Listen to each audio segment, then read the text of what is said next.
Do you recognize him? What about this one? Or him? All these leaders have something in common. They are rising in an age where technologies can improve their careers for the better.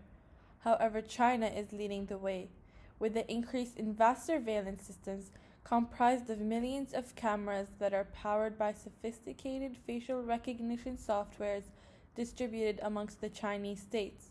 Cameras can be observed everywhere, including train stations, trees, streets, taxis, and more. By 2020, over more than 626 million CCTV cameras by the Skynet systems have been installed for use. However, the Chinese state of Xinjiang has become significantly impacted. This is because it is home to the most vulnerable groups of immigrant workers and others who streamed from the countryside for employment in local Chinese factories. Also, there are notable ethnic groups such as the Muslim Uyghurs. In Fahrenheit 451, a novel written by Ray Bradbury revealed that technology has the ability to not only amend the way society functions, but to also prohibit the way we express emotions. In this sense, both China and Bradbury view technology as a warning against the dangers of ignorance, whilst deprecating a numbed society established through a virtual world far from reality. Imagine living in a society where you are rated by the government on your trustworthiness. The Communist state of China uses a citizen score developed to incentivize excellent behavior. High scores allow access to fast internet services or can even fast-track your visa to Europe. All of this was too overwhelming for the poet and filmmaker named Tahir Hamad and his family, so they fled to the US by applying for political asylum. However, to leave Xinjiang, Hamad bribed a doctor, formulating a story by which his daughter must be treated for epilepsy in the US. The situation in Xinjiang has taken a turn for the worse, as police began to collect massive informations of detailed information regarding the lives of Uyghur residents.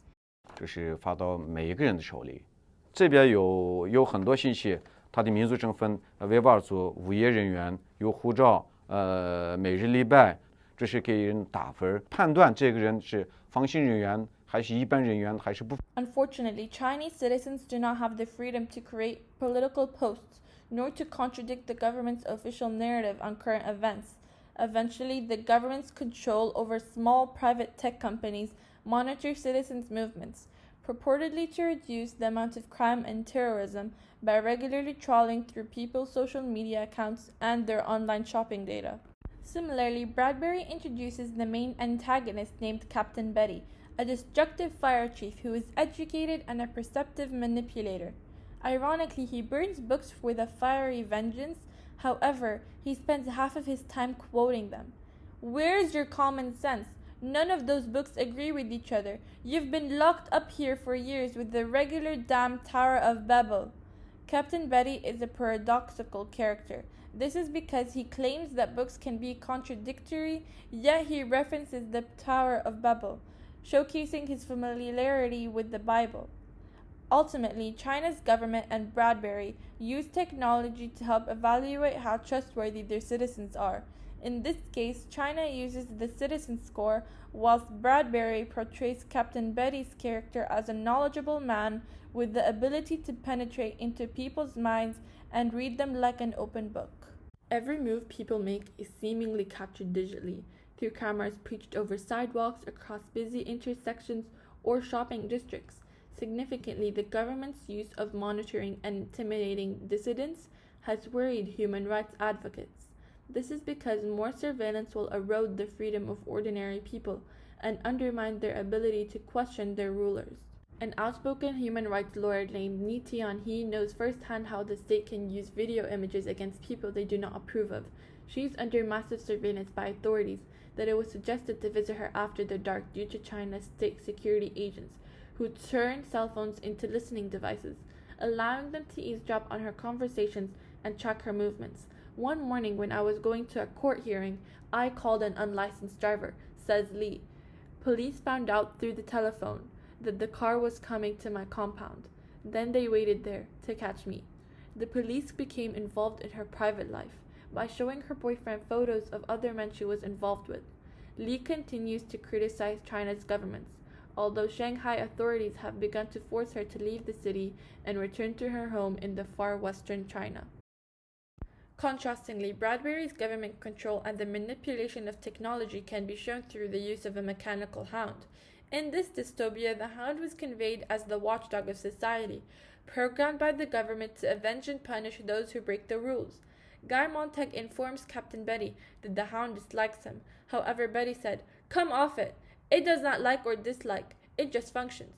It's like a lesson in ballistics. It has the trajectory we decide for it. It follows through. It targets itself, homes itself, and cuts off." However, this foreshadows later in the novel, when Montag rebels against society by favoring books, and the hound is set after him. The mechanical hound is the government's technological enforcement, as the trajectory they have over society, demonstrating the interaction of utilizing technology to control lives. To conclude, Bradbury addresses technology as a deterrent to intellectuals like Montag, and used by the government to oppress and control their populations. Consequently, China's dominant surveillance system, consisting of facial recognition technologies and cameras, are embraced to promote security and stability, although authorities continue to use technology to their advantage by incorporating private databases to help monitor 1.4 billion people, offering the world a blueprint on how to build a digital totalitarian state.